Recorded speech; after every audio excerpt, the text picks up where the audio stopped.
Taste the Daily.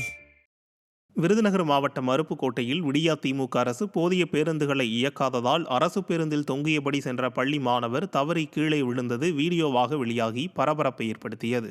Vaiyampatti செல்லும் அரசு பேருந்தின் படிக்கட்டில் தொங்கியபடி சென்ற மாணவர் திடீரென தவறி கீழே விழுந்தார். இதில் நல்வாய்ப்பாக மாணவர் காயமின்றி தப்பினாலும் ஸ்டாலின் மாடல் அரசு போதிய பேருந்துகளை இயக்காததால் உயிரை பணயம் வைத்து மாணவர்கள் பயணிக்க வேண்டிய அவலநிலை இருப்பதாக மக்கள் குற்றம் சாட்டுகின்றனர்.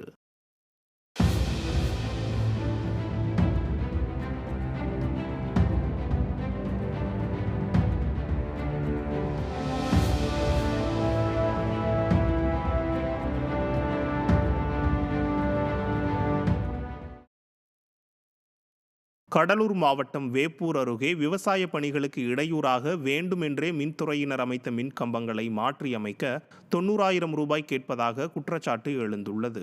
சிறுநெசலூர் பகுதியில் சிவசங்கரன் என்பவரது நிலத்தின் அருகே உள்ள நிலத்திற்கு மின்சாரம் கொண்டு செல்ல மாற்று வழி இருந்தும் சிவசங்கரனின் நிலத்தில் விடியா அரசு அடாவடியாக 3 மின்கம்பங்களை அமைத்ததாக கூறப்படுகிறது.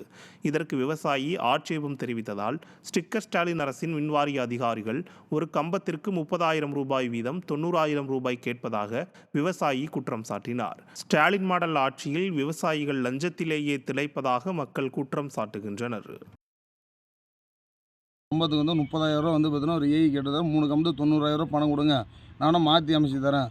இது வந்து ஒரு பகல் கொள்ளையாக ஒரு விவசாயி வந்து பார்த்தீங்கன்னா ஒரு 90,000 ரூபா ரெடி பண்ணி எப்படி கொடுக்கும்? எங்கள் இடத்துல வந்து எங்கள் பர்மிஷன் எல்லாமே போட்டிருக்காங்க. அது வந்து எங்களுக்கு யூஸிங்கே இல்லை.